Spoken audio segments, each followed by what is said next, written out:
Ela trocou a bola pelo microfone, a quadra pelos estúdios e pelos palcos. Nessa disputa corpo a corpo, a música saiu ganhando. Uma voz grave, inconfundível, uma presença cênica marcante, vários sucessos e uma carreira vitoriosa. Ela tem tudo isso. Hoje no Persona, a inquieta Zélia Duncan.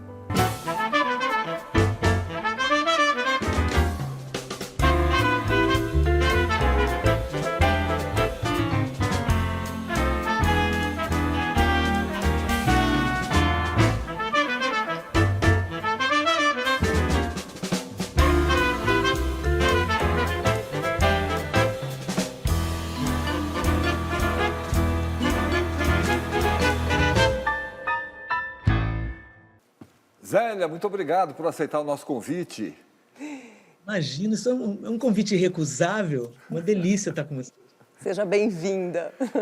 Eu começo, tá, Zélia? Nas suas entrevistas, você sempre fala da sua vida a partir de Brasília, como se você tivesse nascido em Brasília aos 7 anos de idade.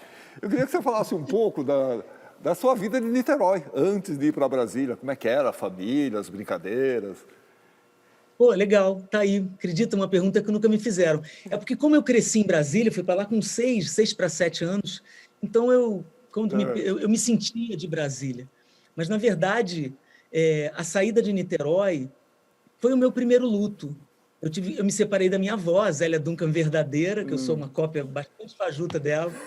Então, depois eu descobri, isso até em análise, sabe? Que foi o meu primeiro luto, o primeiro grande corte, foi sair de Niterói, onde as lembranças são remotas, mas muito fortes, da casa da minha avó, para onde eu fui depois de adolescente, quando fui tentar ser cantora, eu morei com ela, já com 18, não, mentira, com 19, 20 anos eu morei com ela, e lembro do colégio um pouco, fui alfabetizada muito cedo, lembro de um coleguinha meu chamado João, nós éramos inseparáveis, ele era todo grandão, assim, e lembro um pouco do Recreio, lembro das ruas de Niterói, o Campo de São Bento, que é o nosso Central Park lá em Niterói.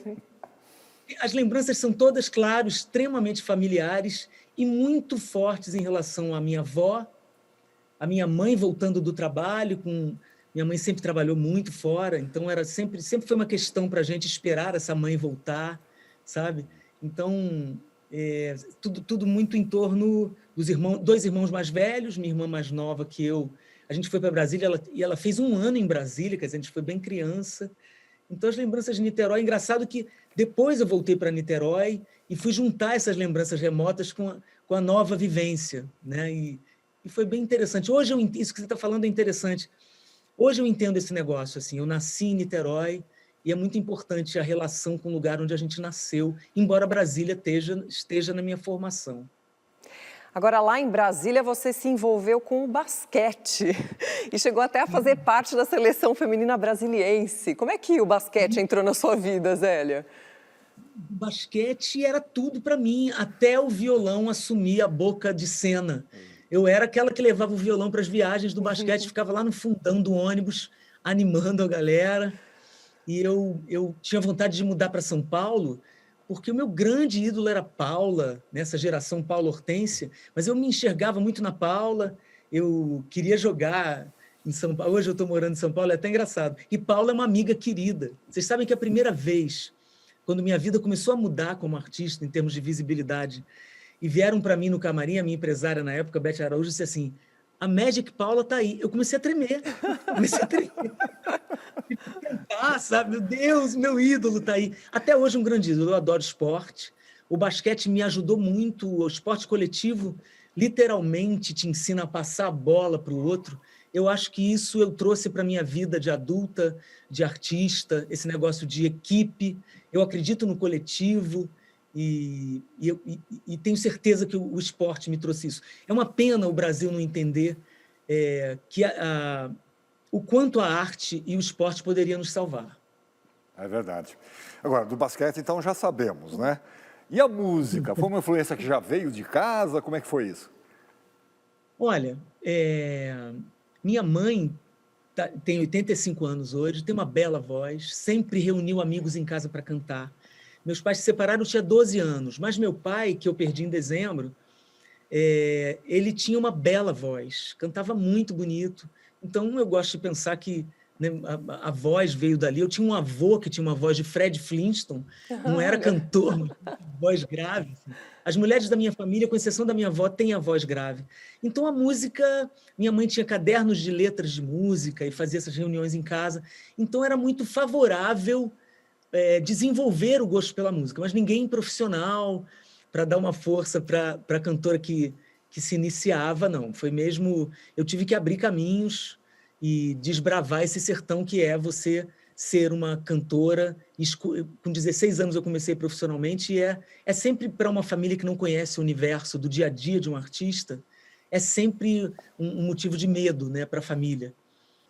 Bom, mas o basquete andava em paralelo com a música, até que um dia... Bom, é melhor a gente te mostrar o primeiro depoimento, vamos ver só de quem é. Zélia, meu amor, olha que prazer estar aqui. Poxa, fiquei super orgulhoso de ser convidado aqui para falar sobre você e para você, sobre a nossa primeira juventude lá em Brasília. Bom, a minha história com a Zélia começou o seguinte: lá pelos nossos 16, 18 anos, a gente se conheceu no colégio, e aí foi paixão à primeira vista, né? A música nos juntou ali, de certa forma, a gente não se desgrudava nunca. Era violão de manhã, de tarde, de noite, cantoria, eu na casa dela, ela na minha, enfim, participávamos de festival de colégio, a Zélia ganhava todos, naturalmente, e eu ali, lá, pagar de pirata, pegando onda na popularidade, no sucesso da coleguinha.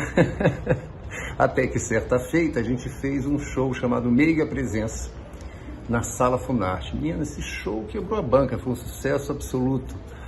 Eu, na verdade, fiz uma participaçãozinha, né, de tiete que eu era, mas a Zélia já era esperado, porque todo mundo já imaginava, já conhecia, ela já era muito popular. E todo mundo já imaginava a pessoa que ela ia virar, a cantora que ela ia virar, a artista que ela de fato se tornou. Zelinha, meu amor, te amo muito, como sempre, você faz parte da minha história, eu faço parte da sua. Fico muito feliz de lembrar que tivemos esse início na nossa trajetória juntos. Sempre feliz com o seu canto, sempre emocionado com a sua fala, com o seu lugar de artista. Te amo para sempre, como sempre. Nossa, vocês começaram arrasando, porque fiquei emocionada. Eu tô uma coroa emocionada. Nesse momento, então, do Brasil, eu tô assim. Eu falei, gente, qualquer dia vão dizer, hoje não fala nada para a Zélia que ela vai cantar, senão ela chora. Olha, não vejo Marcelo há um bom tempo. É um artista sensacional, um ator, roteirista, que naquela época gostava muito de cantar e tocar violão, porque ele é extremamente musical, ele é um compositor. E a gente, como ele falou, ficamos inseparáveis. Todas as festas de colégio a gente estava junto. E o primeiro show profissional meu, que é onde eu marco os 40 anos de carreira, foi com ele. Ele fazia participação especial nesse show que ele falou. Aí a gente mandou uma fita cassete para a Sala Funarte, ganhamos a seleção e o prêmio era fazer um show com 4 músicos profissionais. Olha eu chegando para frente aqui, gente. Com 4 músicos profissionais. Então, foi uma noite inesquecível para nós. Tem um cartazinho, a gente numa rede, eu com 16 e ele por ali também, sei lá, 18. Pô, obrigada, Marcelo, eu amo muito Marcelo, ele tem toda a razão, assim, a gente está na história um do outro para sempre, lindo. E aí foi nesse momento que você decidiu trocar definitivamente o esporte pela música ou isso aconteceu depois?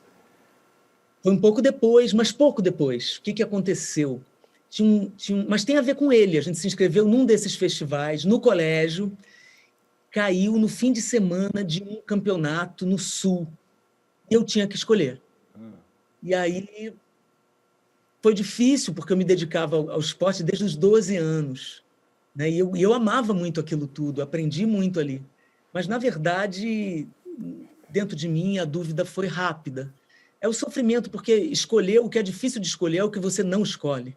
Né? Então, ficou aquela dorzinha, mas eu me entreguei ao festival com ele. Então, quando eu larguei basquete, eu estava ao lado do meu amigo Marcelo Sabac. Agora, a gente está falando aí dos anos 70, 80, e nessa época Brasília tinha uma cena musical muito interessante, né? Muitos cantores, bandas, compositores. Dá um panorama para a gente, Zélia, do que acontecia por lá nessa época. Tem um lance interessante em Brasília, que é o fato de que, primeiro, a sede do poder, né? Então, é um lugar ideal para o rock and roll, que o rock, na sua essência, é uma música de protesto. Então, onde há poder e desejo de poder, há protesto. Então, foi um ambiente muito propício para o rock and roll, que depois vai influenciar o Brasil, né? Então, por exemplo, o Dinho, o Dado, o próprio Renato, filhos de diplomatas, né, que chegaram em Brasília no comecinho dos anos 80, quando eu estava começando a cantar, com essas influências punks, né, com esse rock mesmo, assim, na veia, um rock mais cru. E eu era bem garotinha MPB, por isso que eu brinco sempre que eu fiquei mais jovem depois, porque eu fui ouvir, eles me ajudaram, né, porque a gente não ficou amigo nessa época, porque a gente era muito diferente, mas me ajudaram conceitualmente, à medida em que eu via aqueles... E não eram só essas bandas que ficaram super famosas que estavam lá, havia muitas outras, né, que a gente via tocar em festivais. Então, Brasília pipocou nessa época. Havia um festival no parque da cidade chamado Cabeças, que era um festival bem da cena que acontecia, assim, dos jovens em Brasília, e era essencialmente rock and roll aquilo.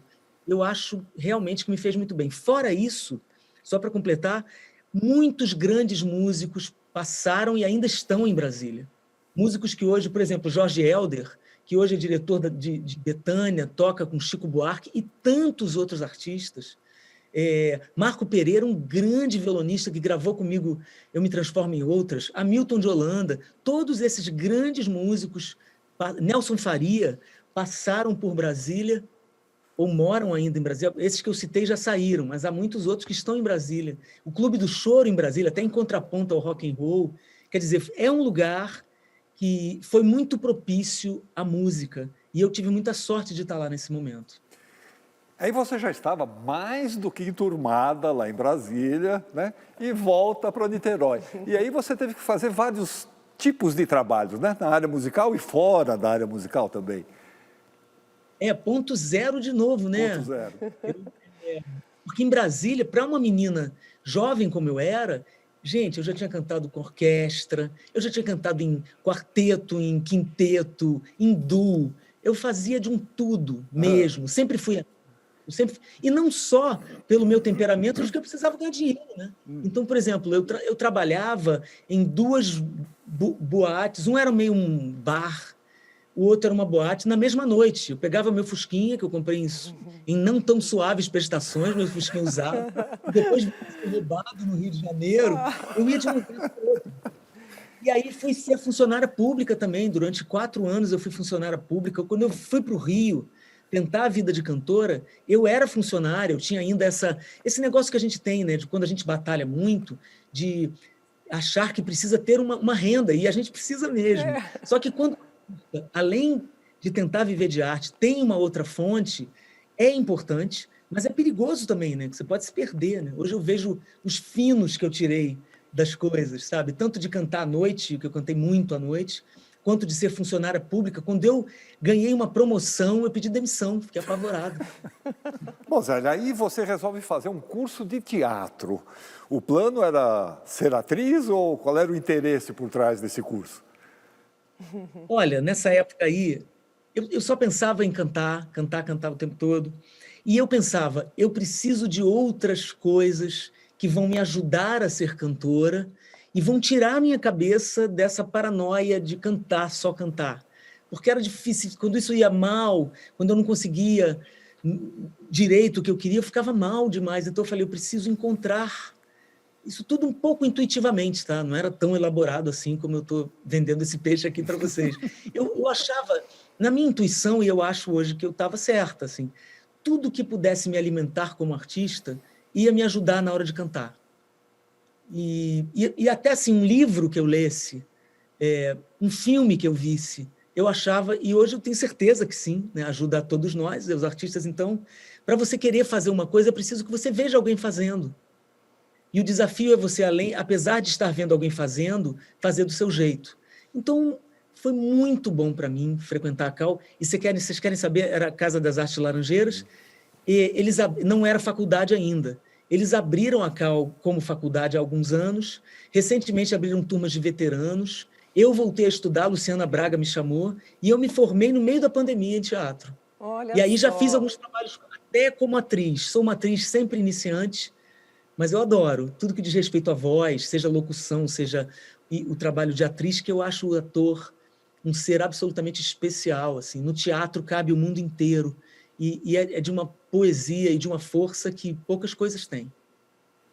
E aí você teve a oportunidade de gravar o seu primeiro disco, e o primeiro disco a gente nunca esquece. Então, eu queria que você contasse um pouco como é que foi essa história toda desse disco.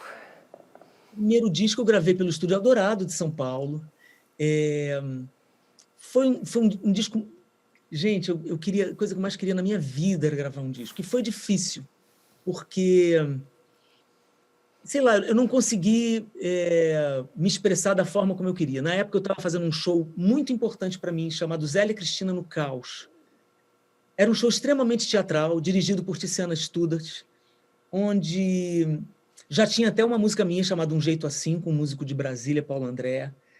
E eu cantava Carmen, a Rabaneira de Carmen, uma versão em português pequena. Eu cantava Tom Waits, eu cantava Itamar Assunção, porque eu canto Itamar desde 82. Eu cantava muitas coisas que eram o que eu queria dizer. Quando veio o disco, eles disseram que aquilo era um repertório que não era apropriado para o disco. Hoje eu vejo a baboseira que era isso. E eu não consegui ter forças para bancar aquilo. Então foi um típico primeiro álbum, assim, onde eu acho que a gente tem direito a experimentar, né, e errar. O problema é que eu acho que a gente tem que errar achando que está acertando, sabe, gente? É óbvio, eu fiz um monte de álbuns depois desse, mas em todos eu fui muito convicta. Foram erros convictos os que possivelmente eu cometi.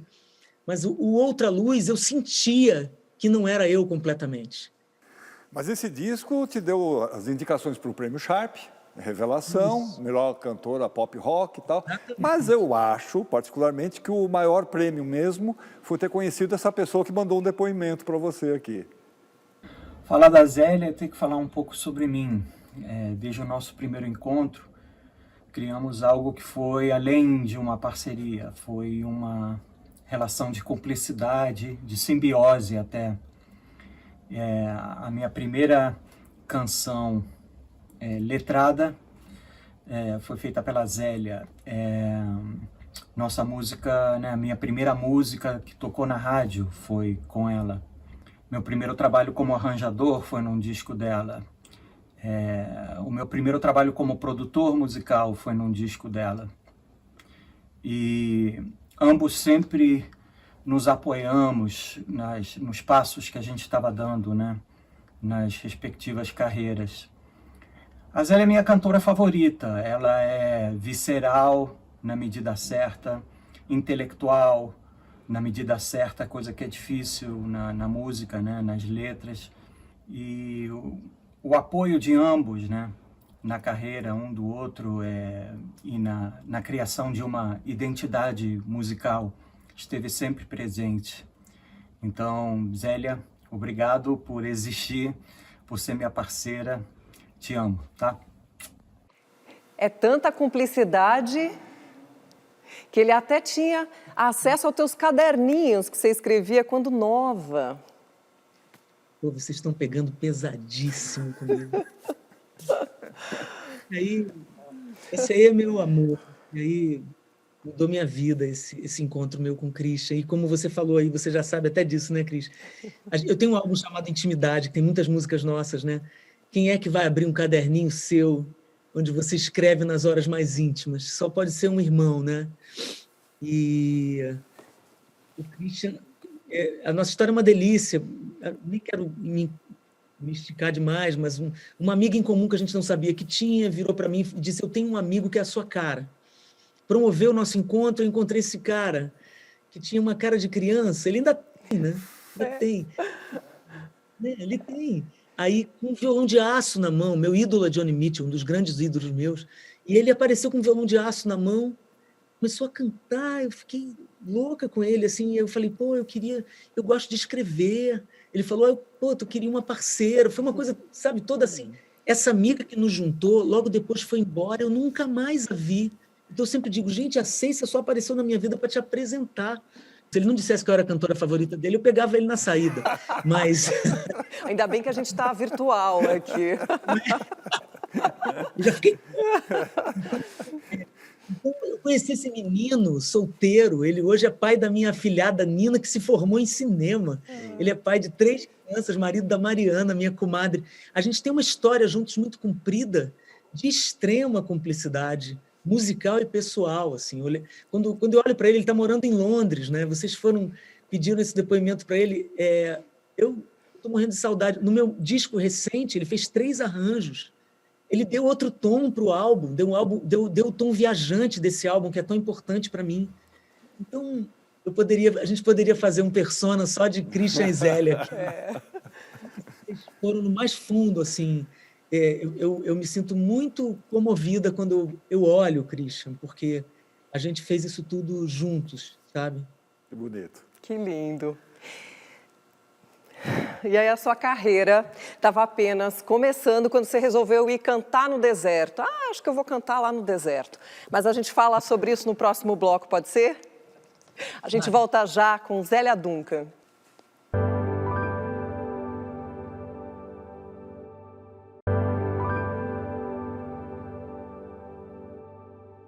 Estamos de volta e hoje o nosso bate-papo é com Zélia Duncan.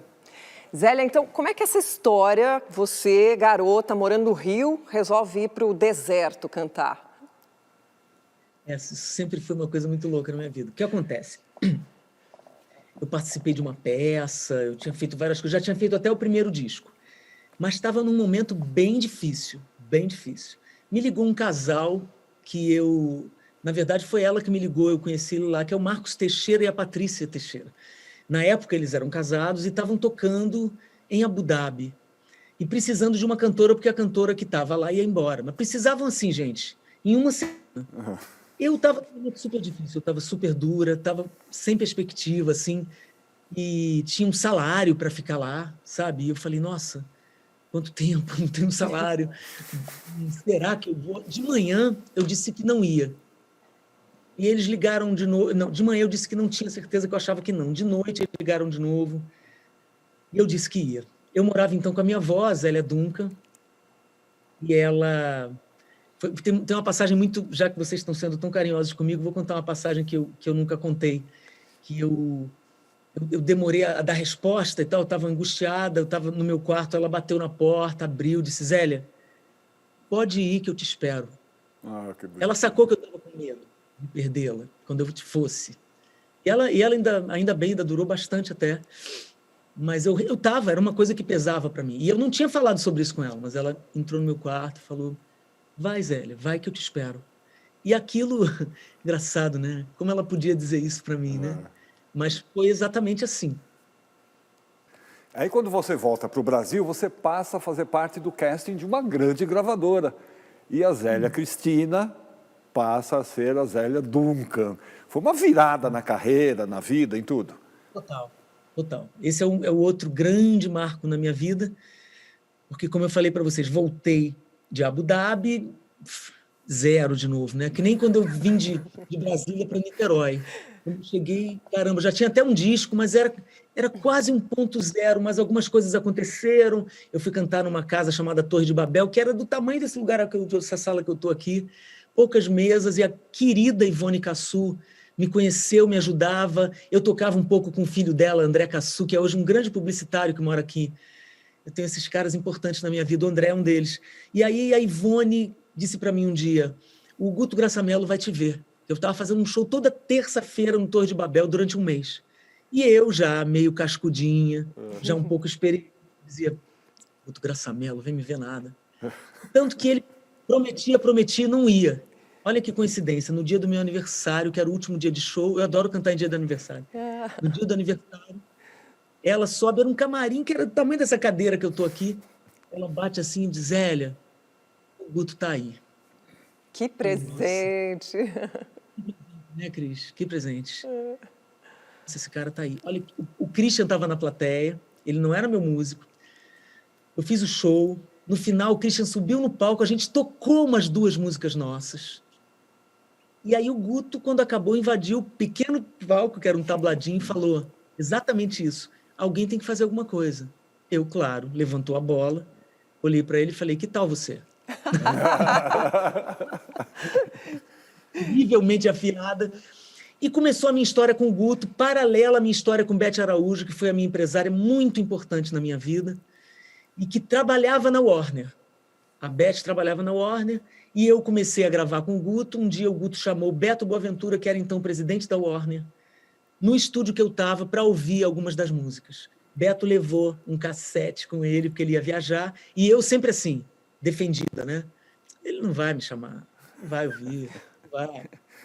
15 dias depois, o Guto me liga e fala: Zélia, o Beto voltou de viagem, desesperado, dizendo que não parou de te ouvir, que esse projeto é dele. Eu fico emocionado quando falo, porque, nossa, tantas coisas frustradas, a gente tem que resumir para caber num programa, mas são tantas esperanças que dão errado, até para os mais jovens saberem que a gente, né?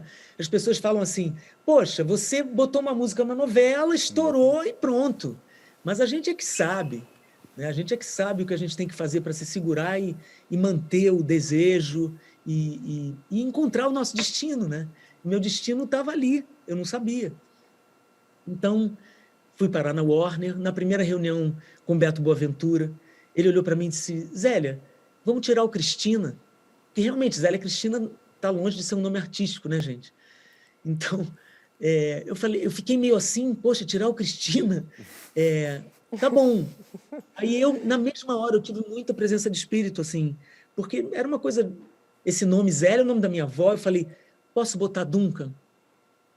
É o nome todo da minha avó, né? Minha avó, que ficou doente muito tempo antes de partir, uma pessoa tão importante na minha vida.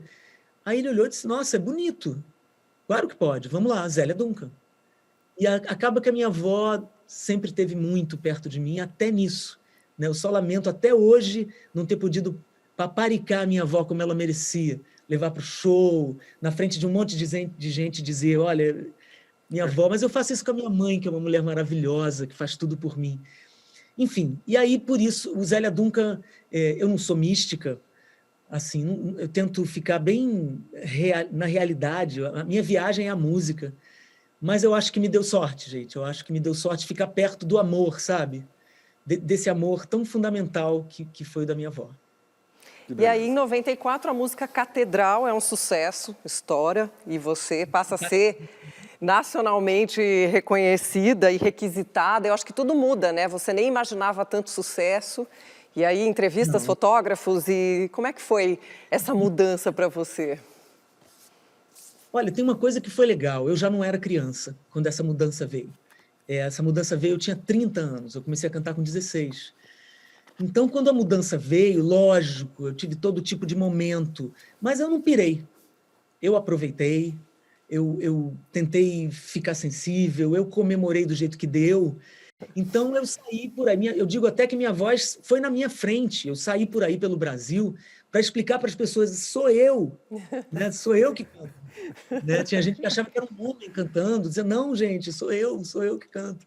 E isso foi divertido, emocionante. Até hoje é uma música muito, e vai ser sempre importante para mim, e que eu absolutamente não me importo de cantar. Só que quem quiser ouvir Catedral vai ter que ouvir muitas outras coisas.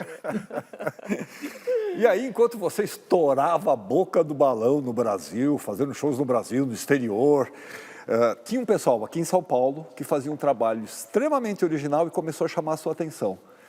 A gente fez uma matéria sobre isso, olha só.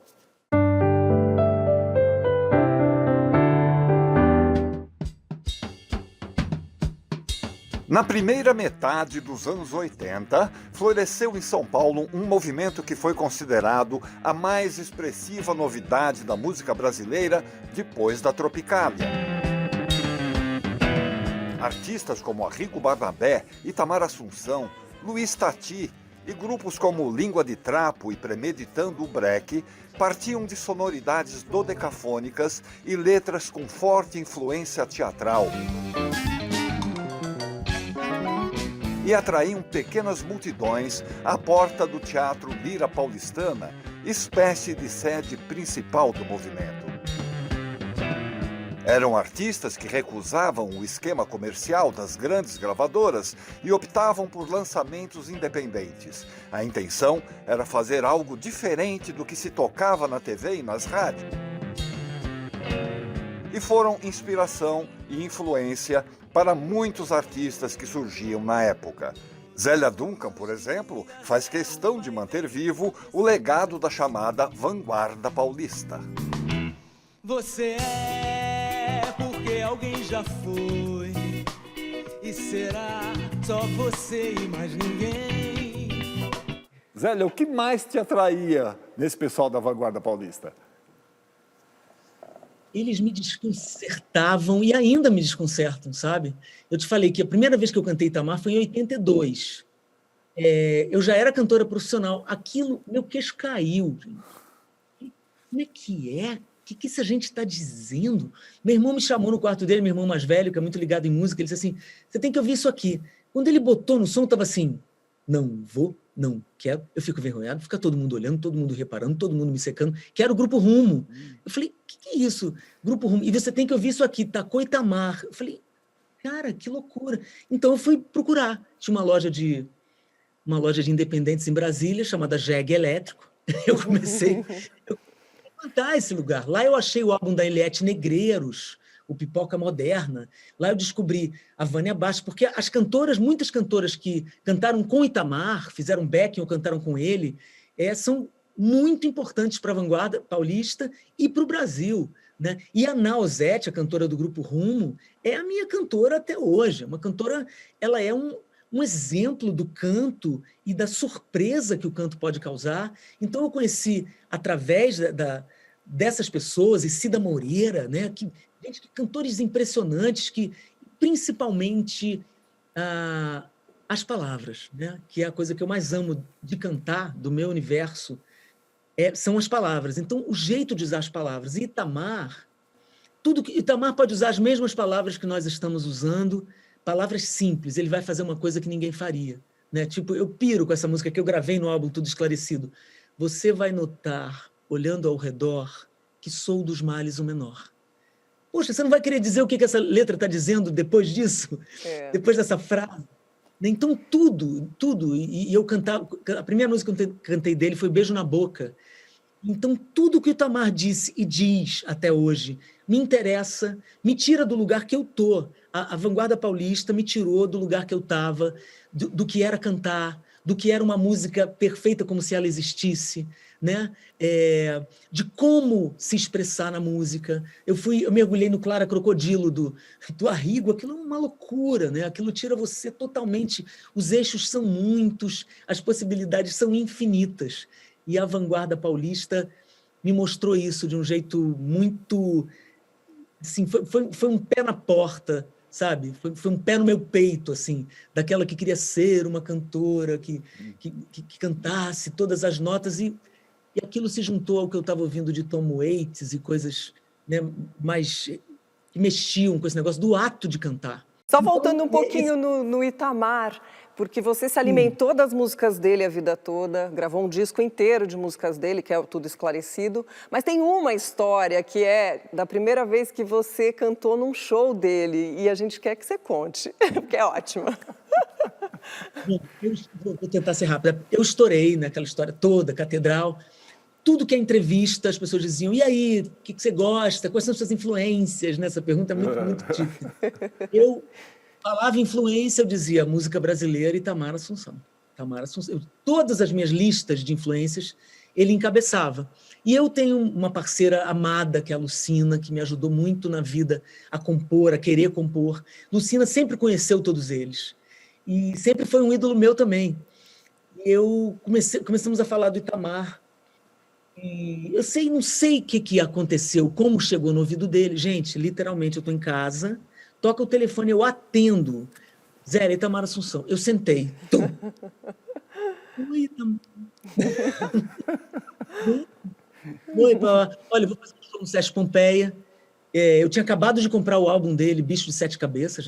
São vários álbuns, 3 ou 4 álbuns. Ele lançou 4 LPs, gente, com as Orquídeas. Eu ouvia tudo, mas eu era louca por uma música mais do que todas. Assim. Ele, sem saber disso, falou, eu queria te convidar para cantar uma música que é Vou Tirar Você do Dicionário. Que besta, que era a música... Se eu tivesse cantado no dia seguinte, eu estava pronta. Porque eu ouvia muito, sabe? Falei, tá bom, é tal dia. Ele não me mandou ninguém me ligou da produção, ninguém me mandou mensagem, ninguém me falou nada. Ele só disse, esteja lá.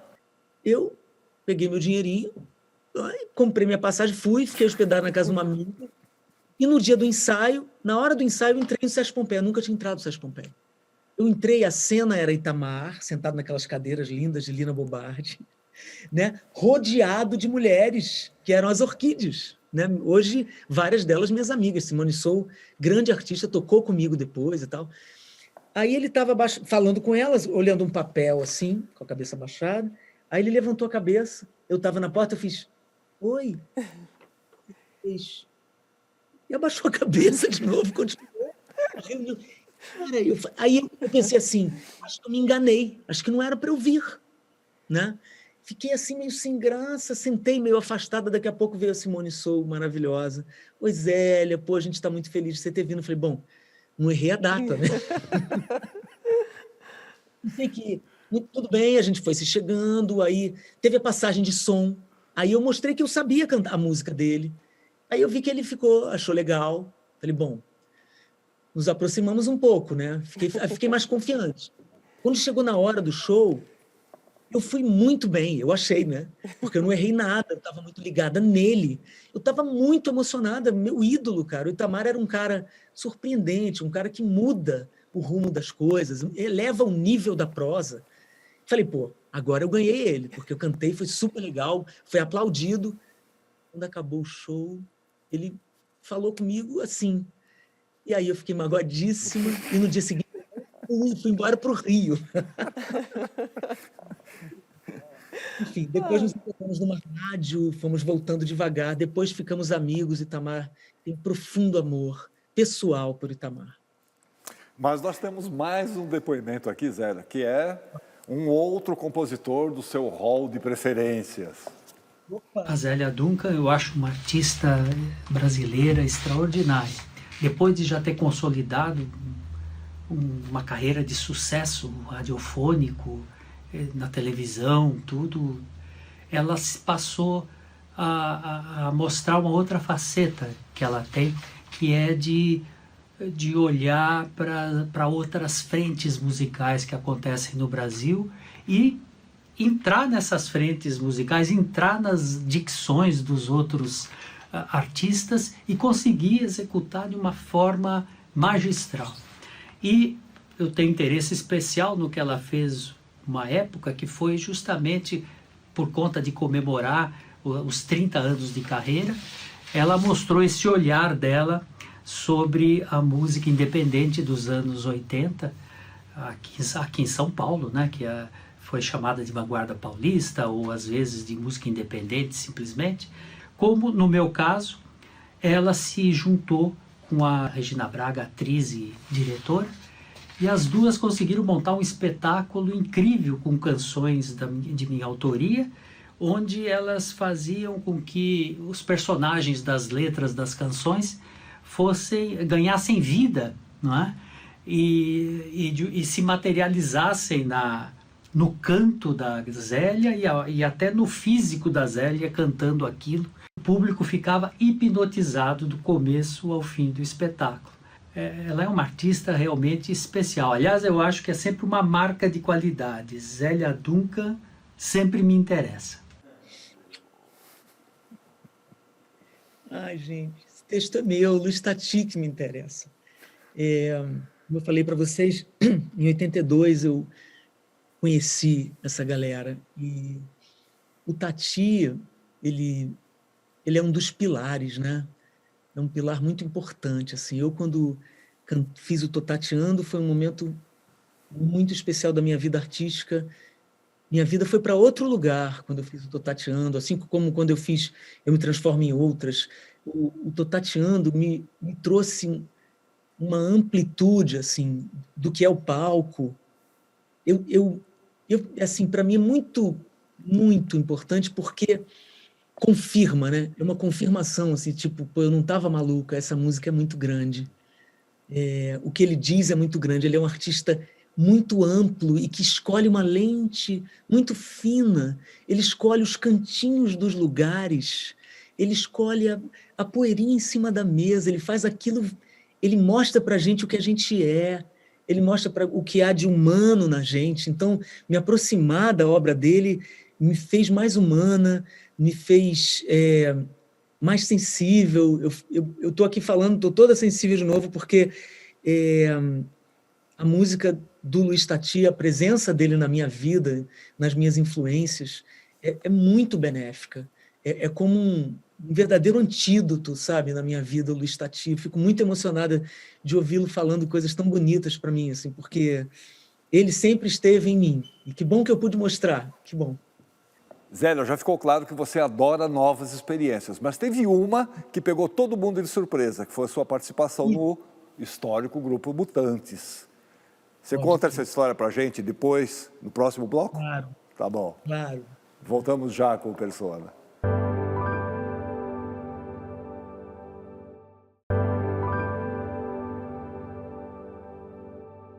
Estamos de volta para continuar a conversa com a Zélia Duncan. Zélia, como é que surgiu a ideia e como é que você se sentiu na pele de uma Zélia mutante?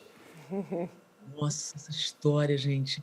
Você vê, eu fiz um álbum chamado Eu Me Transformo em Outras. Eu fico chamando essas coisas, né, gente?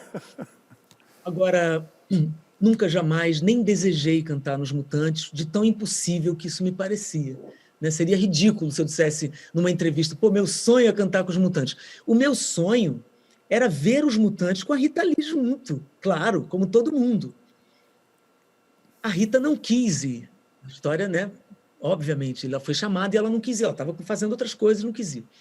E o que eu tenho a ver com isso? Eu estou no Rio de Janeiro, onde eu morava até outro dia. Fui gravar com um grupo do Jorge Israel, que se chamava, não sei se talvez o grupo ainda exista, Os Britos. Eles só cantavam Beatles. E eu fui para cantar Two of Us, uma bela canção dos Beatles. Um dia de chuva, eu estava meio fazendo corpo mole, era fim de semana.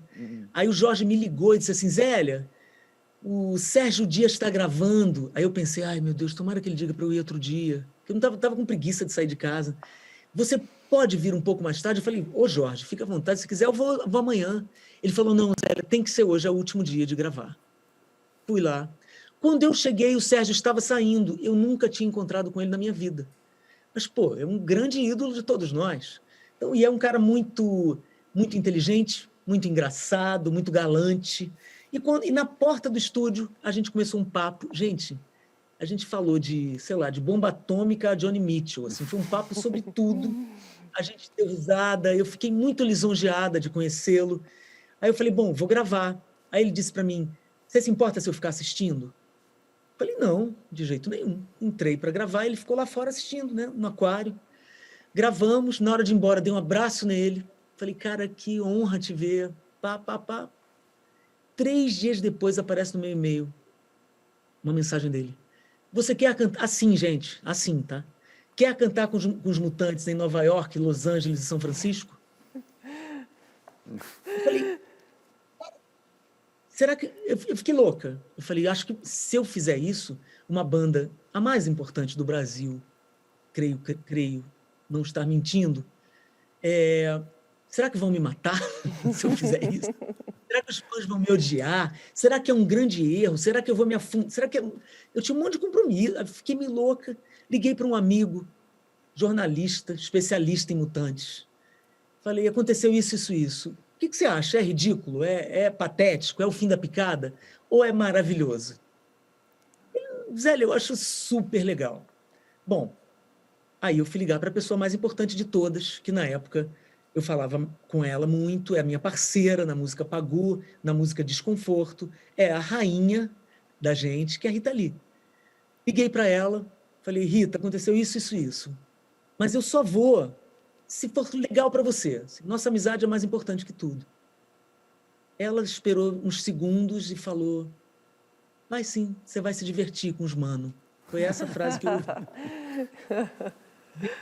E eu disse sim, porque eu senti a música muito viva, porque eu sou um filhote de Rita Lee, sim, ouvi Rita desde criança, ouvi os Mutantes, ouvi Rita antes de ouvir os Mutantes. Eu não era uma mutante maníaca, olha que engraçado.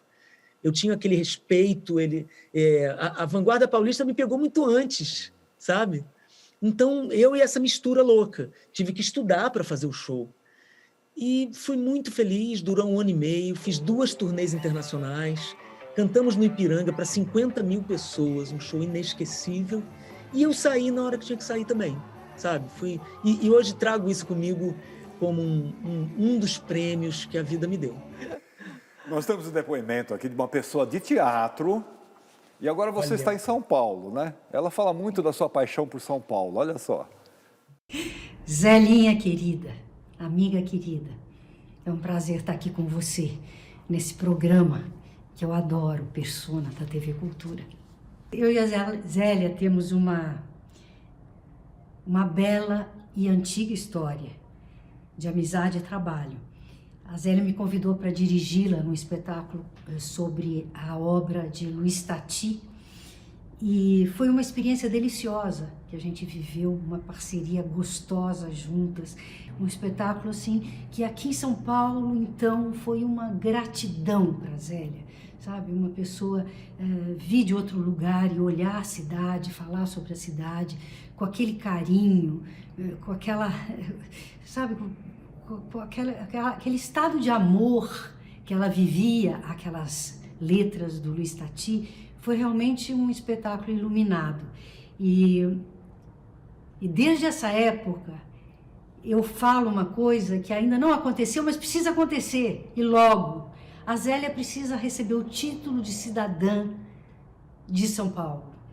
Ela é uma grande conhecedora do universo musical, da vanguarda paulista. Desde a adolescência, ela morava em Brasília, frequentava um sebo para conseguir os CDs independentes que vinham de São Paulo.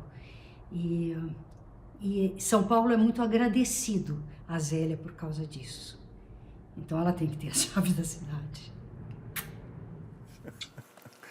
Regina é maravilhosa, ela sempre diz isso para mim, você tinha que ter a chave, mas eu já me sinto. Tudo certo, Regina foi muito generosa, minha amiga, te amo, obrigada. Ela foi muito generosa comigo, uma atriz dessa grandeza, parar para me olhar, me guiar daquele jeito. Gente, foi realmente um momento para nós de todo mundo parar o que estava fazendo e se dedicar a uma outra coisa. Então, ouvir Regina falar assim bom, vocês estão indo nas pessoas, nos alvos do meu coração, assim. Eu sou muito grata, Regina, muito grata. Bom, então a gente vai te mostrar mais um vídeo, mas eu não vou dizer do que se trata. Dá uma olhada. Tá bom.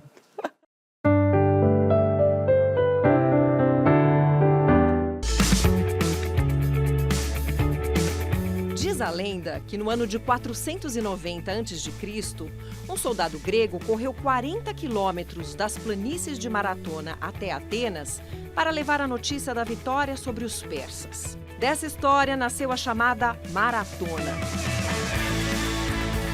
Na modernidade, a disputa aconteceu pela primeira vez como esporte nas Olimpíadas de 1896, realizada justamente em Atenas. Hoje, mais de 500 maratonas são realizadas por todo o planeta. Mas a primeira participação feminina só aconteceria em 1967, na Maratona de Boston, com a pioneira Catherine Sulzer. E apenas em 1984, em Los Angeles, elas puderam participar oficialmente da disputa. Desde 2009, Zélia Duncan vem participando de maratonas em vários países. E pela sua disposição, podemos ficar tranquilos, pois determinação e fôlego certamente nunca lhe faltarão, nem nas pistas de corrida e nem nos palcos.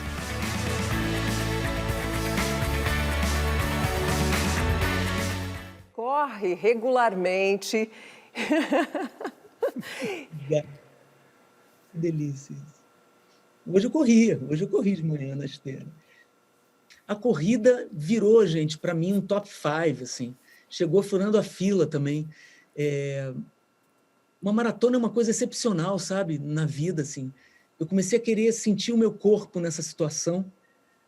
E quem me inscreveu numa maratona a primeira vez foi o próprio Drauzio, que é um maratonista. Ele disse para mim: soube que você fez uma meia maratona, vou te inscrever numa inteira. Não, jamais vou conseguir. E aí comecei a treinar, tenho uma grande amiga que é a Michele Negri, que é para quem eu mando um beijo, que me estimulou e me estimula até hoje. Ela até hoje me escreve. Tem 2 filhos, mora em Florianópolis. E aí, qual é o treino de hoje?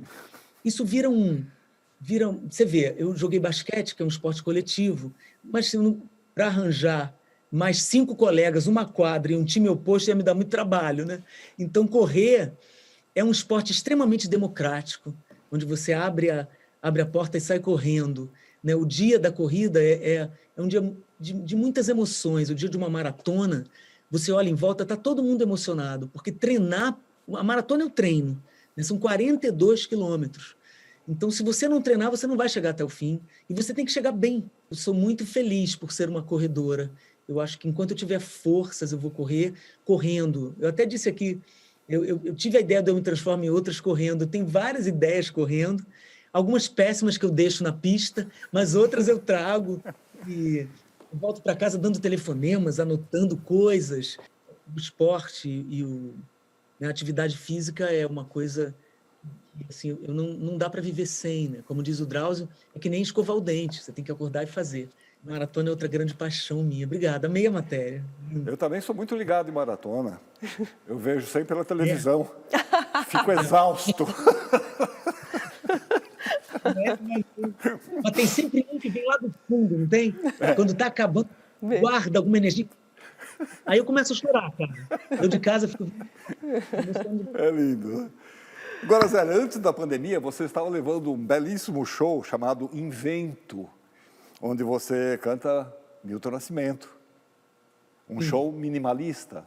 Você, melodia, poesia e um cello. E de quem era esse cello? Quem tocava esse cello? Jacques Morelenbaum. Olha ele aí. Minha queridíssima Zélia Duncan, uma das principais cabeças pensantes da música popular brasileira. E eu tenho muita alegria e muito orgulho de ter feito um projeto junto com ela, em disco, em shows, chamado Invento Mais, onde a gente revisitou a obra e o universo do querido Milton Nascimento. Longa vida a Zélia Duncan, minha guru das corridas e do bem-estar. Um beijo. Ah, Jacques, te amo. Pô, gente, esse é outro parceiro. Sabe que coisa, né? Um risco enorme que eu fui correr de cantar sem harmonia, né? Sem um instrumento de harmonia. Então eu pensei, André Midani, que me convidou para um projeto chamado Inusitado. Pensei, gente, o que eu vou fazer que se não cantar? Milton é uma influência, né, de garota minha. Milton sem harmonia, tudo bem. Mas chamar quem, né? Eu tinha feito a turnê do Prêmio da Música recentemente, era Tom Jobim, e o maestro era Jacques Morelenbaum, que é um grande músico, um dos pilares também, né, dos músicos incríveis do Brasil. Eu falei, gente, eu vou chamar. Se ele não aceitar, tudo bem, o nosso amor continua. A gente não se conhecia tanto, mas o Jacques aceitou e nós fizemos foi uma grande aventura cantar cello e voz, Milton Nascimento, e entra para a minha carreira de um jeito lindo, ter esse músico na minha vida que eu posso chamar de amigo hoje, com toda tranquilidade. É uma pessoa diferente, também generoso, viajamos muito, fizemos muitos shows, só nós dois. Eu sou muito grata a tudo que o Jacques me ensinou e me ensina. Cantar com ele é sempre um aprendizado.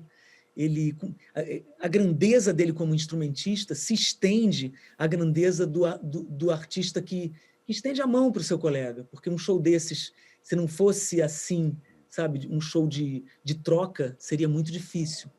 Tenho muito orgulho de ter isso aí no meu currículo, sabe? Um músico dessa grandeza comigo. De novo, eu tenho muita sorte em relação aos músicos. E agora você acabou de lançar seu novo trabalho, que é Pele e Espírito, onde você diz que está em casa, está na causa, sem tirar os olhos do mundo. E são letras que têm aí um tanto da Zélia ativista e um tanto de tudo que você está vivendo nesse momento também, né, Zélia? Conta pra gente um pouco sobre esse trabalho. Esse é um trabalho que eu estou vivendo hoje. Foi tudo tão rápido, né, gente? Quando a gente entrou em isolamento, eu tinha feito o álbum Tudo é um álbum muito importante para mim. Em seguida, eu fiz o álbum Eu Sou Mulher, Eu Sou Feliz, com Ana Costa, um álbum bem feminino, feminista, com 16 cantoras incríveis, musicistas também. Então, eu estava, sabe, muito com tudo na cabeça, com a turnê do Tudo é um. Eu estava na beira do palco quando veio um decreto dizendo que não ia mais ter show. Então, eu vivi tudo muito intensamente. Comecei a escrever e eu tive esse encontro também uns meses antes da pandemia com o Juliano Holanda, esse artista pernambucano, poeta, músico, produtor. E, de repente, gente, quando eu vi, eu estava com muitas coisas na mão e eu achava que aquilo tinha uma urgência para sair, porque estava falando da gente, hoje. Esse álbum, ele teve a urgência do momento, ele teve a urgência da tristeza, do luto, do receio, de nosso ofício ter sido violentamente tirado de nós, da cultura ser perseguida, do jeito que vem sendo. Então, foi tudo junto. Então, esse disco, Pele e Espírito, todo junto assim, ele tenta falar desse estado que a gente se encontra do ano passado para cá, desse mistério de não sabermos exatamente quando vamos realmente voltar a uma vida normal, o que vamos poder fazer. E, de novo, eu lembro aqui, falamos de basquete, né, no começo da minha carreira, e eu falei para vocês que o basquete me ensinou o coletivo, a importância do coletivo. E eu estou aqui, até hoje, tendo certeza de que só coletivamente a gente pode ganhar esse jogo, no sentido civilizatório, no sentido social, no sentido antirracista. A gente só vai sair juntos. E o meu disco, do jeito que eu consigo, e que o Juliano, que é um grande artista, consegue, tenta falar dessas coisas. Esse disco nos consolou e tenta consolar quem ouve. Ele tem isso nele. Quando você ouve, parece que a gente está do teu lado cantando. Eu quero fazer companhia para vocês com esse disco, porque ele me fez companhia também. Muito bem, Zélia. Infelizmente, o nosso tempo está chegando no fim. A gente queria agradecer muito a tua participação, desejar que a vida te leve a novas maratonas e que as maratonas te levem a novas aventuras musicais, né? E que as coisas se retroalimentem umas às outras aí. Isso aí. Eu acredito nisso muito, assim como vocês estão fazendo comigo agora, me fazendo esse carinho aqui, num momento da minha carreira tão importante como esse, num momento da gente tão sensível. Eu agradeço imensamente a pesquisa que vocês fizeram, foi muito, muito certeira e carinhosa. Assim. Eu reparo muito, muito nisso e acho que a gentileza pode ajudar a gente a sair dessa e vocês hoje foram extremamente gentis comigo. Eu não vou esquecer. Obrigada. Zélia, muito obrigada. Obrigada eu. Tudo de bom. E a gente volta no domingo que vem com o próximo Persona. Obrigado e até lá. Foi? Agora deu. Agora sim, agora foi verdade. Zélia, esse disco é a coisa mais linda também. A Cris é tua fã. Ai, eu viu? sou... Ela sabe. Nossa Senhora, ela só fala em você. Em casa, aqui na grama. Sim, eu vi tudo, eu vejo tudo, Zélia. Eu sou fã de carteirinha, eu tenho que confessar, você sabe. É lindo, é lindo, é lindo. Mas o disco que eu mais amo é Tudo Esclarecido, do Itamar, assim. E eu me transformo em outras, assim. Ah, é tudo, né? Então eu tô tietando mesmo, ele briga comigo.